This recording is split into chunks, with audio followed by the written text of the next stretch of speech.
Lendas urbanas. Drácula é introdução raramente, na tradição do gênero do terror, quer na literatura, quer no cinema, uma personagem teve tanto impacto quanto o Conde Drácula. Esse personagem foi desenvolvido pelo escritor irlandês Bram Stoker em um romance homônimo publicado em 1897. Para escrever o livro, Stoker debruçou-se sobre o estudo de lendas e narrativas populares do leste europeu, em especial da região de Cárpatos, que integra partes dos atuais países da Romênia, Ucrânia, Polônia, Eslováquia e Hungria. Essas lendas implicam uma mistura de histórias de vampiro com satanismo e remetem, também, a uma personagem real, que viveu no período da Idade Média, nascida na Transilvânia, região romena. Seu nome era Vlad III, 1431-1476. Infância e adolescência. Vlad III nasceu em 7 de dezembro de 1431 na Transilvânia. Era o segundo filho legítimo de Vlad II, que era o filho legítimo de Mircea. Ele ganhou a alcunha de Drácula por sua entrada na Ordem do Dragão, uma fraternidade militar fundada por Sigismundo, monarca do Sacro Império Romano. A Ordem do Dragão tinha como principal dever o de impedir o avanço do Império Otomano na Europa. 13. É provável que Vlad tenha nascido após seu pai atacar a Transilvânia em 1429. Sua mãe, provavelmente foi filha ou parente próxima de Alexandre I da Moldávia ou de uma primeira esposa desconhecida. 13. Sabe-se pouco sobre os primeiros anos da vida de Vlad. É sabido que ele teve um irmão mais velho chamado Mircea e um irmão mais novo chamado Radu. Sua educação primária foi deixada nas mãos de sua mãe, uma nobre da Transilvânia, e de sua família. Sua educação real começou quando, em 1436, seu pai conseguiu clamar para si o trono valaquiano, matando seu príncipe rival do casa de Deneti, Alexandre I. Seu treinamento foi o típico dado para os filhos da nobreza pela Europa. Seu primeiro tutor no aprendizado para a cavalaria foi dado por um guerreiro que lutou sob a bandeira de Ingihan de Corsin na Batalha de Nicópolis contra os turcos. Vlad aprendeu tudo o que era demandado a um cavaleiro cristão sobre guerra e paz. Naquela época, o pai de Drácula, Vlad II, estava exilado na Transilvânia. Vlad Drácula estava tentando conseguir apoio para seu plano de destronar o príncipe regente da Valáquia, da casa de Deneti, Alexandre I. A casa onde Drácula nasceu ainda está de pé nos dias de hoje. Em 1431 estava localizada numa próspera vizinhança cercada pelas casas de mercadores saxões e magiares, e pelas casas dos nobres. Nota: essas casas geralmente eram utilizadas quando os nobres ficavam na cidade, pois os nobres moravam no campo. Tanto o Vlad III quanto os seus antepassados estiveram em guerras sangrentas contra os povos vizinhos, sobretudo húngaros e otomanos. Esses últimos tentaram expandir os seus domínios em direção ao leste europeu após terem dominado a cidade de Constantinopla, em 1453, e entraram em um longo conflito com os romenos. Uma história marcada por terror e crueldade. Há uma história que diz respeito ao modo como Vlad Tepes eliminou os seus inimigos políticos. Conta-se que o príncipe organizou um banquete para os outros nobres do território romeno e, no momento em que os servia, os soldados de Vlad entraram no recinto, quietaram os nobres, viraram-nos de barriga para cima e empalaram-nos lentamente. Há ainda a lenda que diz que o príncipe, enquanto os seus convidados eram mortos, bebia-lhes o sangue. Em razão dessas e de outras crueldades, Vlad III tornou-se um personagem temido e lendário. A posteridade passou a associar a sua figura a seres mitológicos e demoníacos. O episódio de beber o sangue dos inimigos longo passou a remeter Vlad ao imaginário do vampirismo, que foi aproveitado por Bram Stoker. A situação política na Valáquia continuou instável depois de Vlad Drácula ascender ao trono em 1436. O poder dos turcos estava crescendo rapidamente enquanto cada um dos pequenos estados dos Balcãs se rendia ao massacre dos otomanos. Ao mesmo tempo, o poder da Hungria estava atingindo seu apogeu e o faria durante o tempo de João Corvino, Una de Janus, o cavaleiro branco da Hungria, e seu filho, o rei Matias Corvino. Qualquer príncipe da Valáquia teria que balancear suas políticas precariamente entre esses dois poderosos países vizinhos. O príncipe da Valáquia era oficialmente um subordinado ao rei da Hungria. Também Vlad Drácula era um membro da Ordem do Dragão, tendo jurado lutar contra os infiéis. Ao mesmo tempo, o poder dos otomanos parecia não poder ser detido. Mesmo no tempo do pai de Vlad II, Mircea, a Valáquia era forçada a pagar tributo ao sultão. Vlad foi forçado a renovar esse tributo e de 1436-1442 tentou estabelecer um equilíbrio entre seus poderosos vizinhos. Em 1442 Vlad tentou permanecer neutro quando os turcos invadiram a Transilvânia.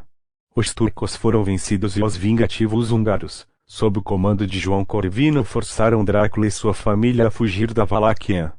Corvino colocou um Deneti, Bassarab II, no trono valaquiano. Em 1443 Vlad II retomou o trono da Valáquia com suporte dos turcos, desde que ele assinasse um novo tratado com o sultão que incluiria não apenas o costumeiro tributo, além de outros favores. Em 1444, para assegurar ao sultão de sua boa-fé, Vlad mandou seus 2 filhos mais novos para Adrianópolis como reféns. Drácula permaneceu refém em Adrianópolis até 1448.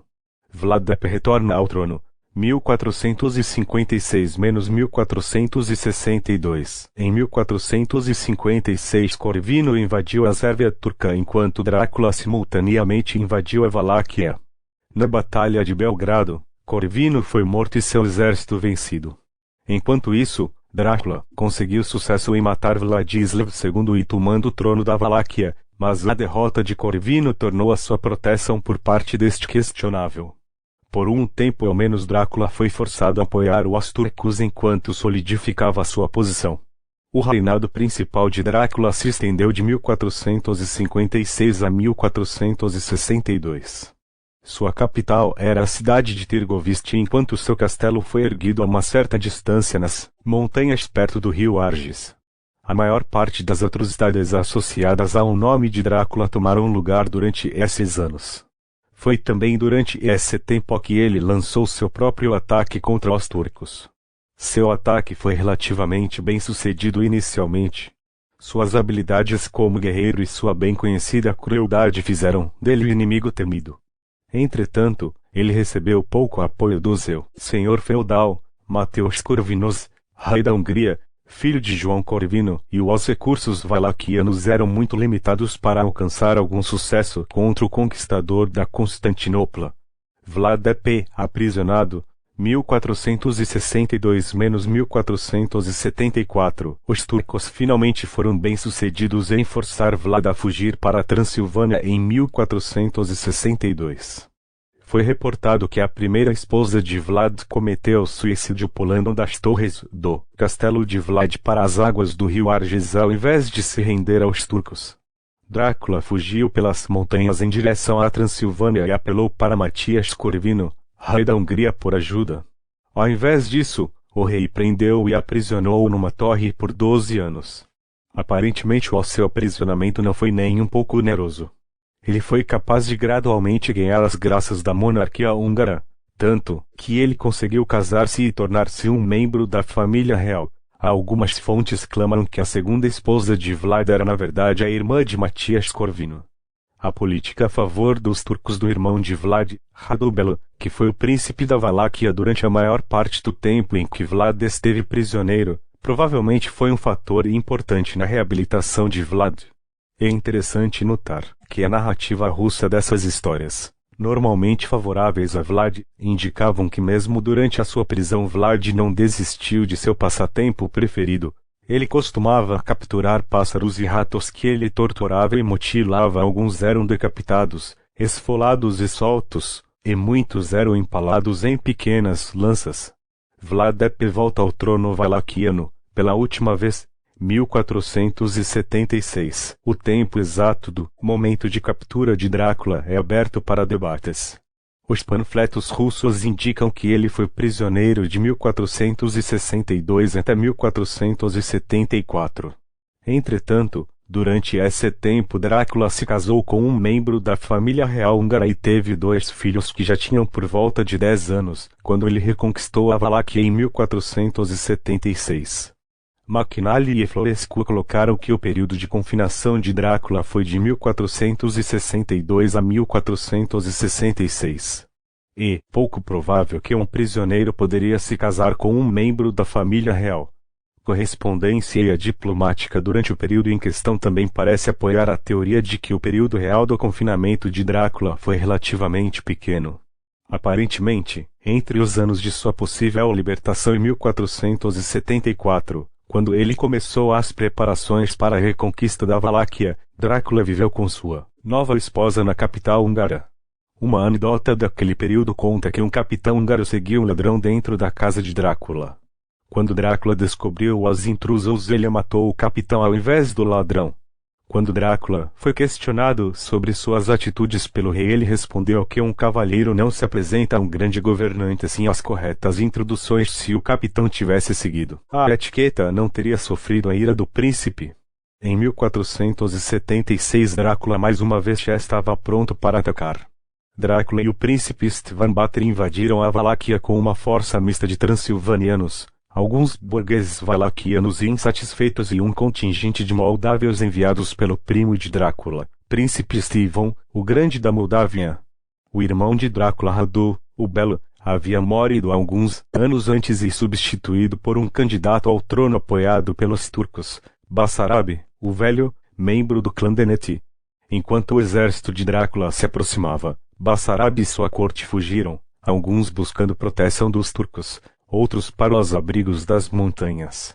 Depois de colocarem Drácula de volta ao trono, Stefan Batory e outras forças de Drácula voltaram à Transilvânia, deixando a posição tática de Drácula muito enfraquecida. Drácula teve muito pouco tempo para ganhar apoio antes de um grande exército turco invadisse a Valáquia, determinado a devolver o trono a Bassarab. Ao que tudo indica, mesmo os plebeus, cansados das depredações do Empalador, abandonaram-no à sua própria sorte. Drácula foi forçado a lutar contra os turcos com pequenas forças à sua disposição, algo em torno de menos de 4.000 homens. Morte. Drácula foi morto em batalha contra os turcos perto da pequena cidade de Bucareste em 14 de dezembro de 1476.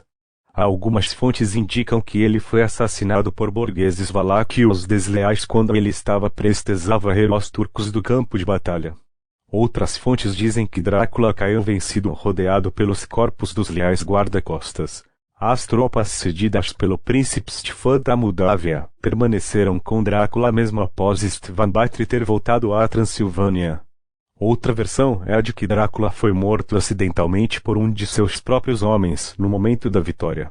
O corpo de Drácula foi decapitado pelos turcos e sua cabeça enviada a Constantinopla, onde o sultão a manteve em exposição em uma estaca por alguns anos. Mas dizem que sua filha Mnia teve 2 filhos em Bucareste e seus filhos tiveram outros filhos, então por incrível que pareça, existem descendentes de Vlad Tepes. E bom, essa foi a história de hoje. Se vocês curtiram a história do Drácula, deixe sua curtida e se inscreva no canal para receber mais vídeos assim e também para me ajudar a crescer. Tchau, galera.